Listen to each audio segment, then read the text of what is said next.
are two ways that birthright citizenship could be attacked. One way is through legislation that Trump ally, maybe in the Senate, would introduce legislation to amend the Constitution of the United States. That's going to be a Herculean effort, 2/3 vote of the House and Senate.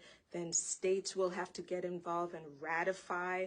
Like 38 states will have to ratify the whole thing. It's a very, very, very difficult process. I don't see it happening that way. The second way, though, is through litigation or the courts. And this could happen when on day one, Trump drops that executive order that he's been promising that would say federal agencies should not recognize certain children born of illegal aliens unless at least one parent is a green card holder, lawful resident, permanent resident, or U.S. citizen. And the ACLU say, wait a minute, that's not you can't do that via executive order. Wait a minute, we filed this lawsuit on day one as well. Okay, so lawsuit is filed and it goes into court. A judge makes a decision. Federal district judge makes a decision.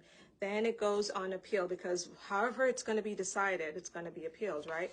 So then the appeal happens. It goes up to the Court of Appeals, and then they say what they want, what they're going to say.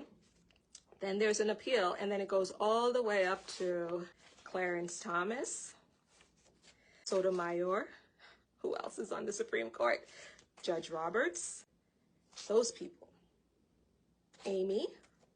Right? It goes up to them for consideration of the 14th Amendment and what the 14th Amendment, that first clause, which is called the Citizenship Clause, what does it mean? Court back in the 1800s said that anyone who is born here in the United States is a citizen. So now Clarence Thomas, Roberts, and all these folks, Alito and them, right, are going to consider this. This is a huge issue.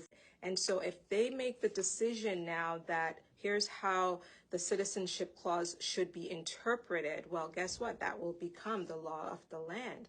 So that's how they could potentially get rid of birthright citizenship. So that's what Trump wants to trigger, the litigation process.